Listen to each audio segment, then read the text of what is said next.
নমস্কার বন্ধুরা, আজ আমরা কলকাতা তথা পশ্চিমবঙ্গের সবচেয়ে বিধ্বংসী ঘূর্ণিঝড়ের কথা জানবো, যে ঝড়ে প্রায় 3.5 লক্ষ মানুষ মারা যায়। তো বন্ধুরা, এটি যে সময়ের ঘটনা, তখন বাংলার নবাব ছিলেন সিরাজউদ্দৌলা, যিনি বাংলার শেষ স্বাধীন নবাব ছিলেন। 1737 সালের 11ই অক্টোবর এই ঘূর্ণিঝড়টি হয়েছিল। এই ঘূর্ণিঝড়টির সবচেয়ে গতিবেগ ছিল ঘন্টায় 260 কিমি।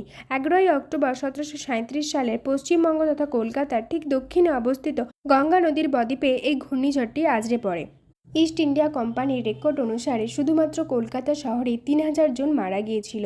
গঙ্গায় ইংরেজদের রাখা 9টি বড় জাহাজের মধ্যে 8টি সম্পূর্ণরূপে জাহাজের নাবিকসহ ধ্বংস হয়ে গিয়েছিল। এছাড়াও আরও ছোট বড় 20,000 জাহাজ নষ্ট হয়ে গিয়েছিল এই ঘূর্ণিঝড়ের দ্বারা।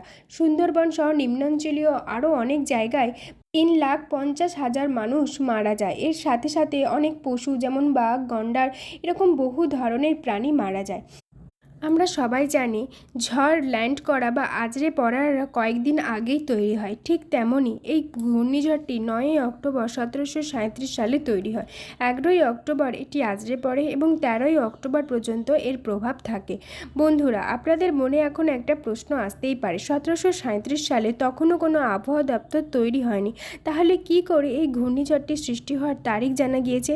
এটা জানা গিয়েছে দক্ষ জাহাজের নাবিকদের দ্বারা, কারণ তখনকার নাবিকরা আবহাওয়ার গতি প্রকৃতি সম্পর্কে অত্যন্ত দক্ষ ছিলেন। আকাশে মেঘের সঞ্চারণ এবং সমুদ্রে বাতাসের প্রবাহ ও উষ্ণতা অনুভব করে বলতে পারতেন ঝড়ের বর্ণনা।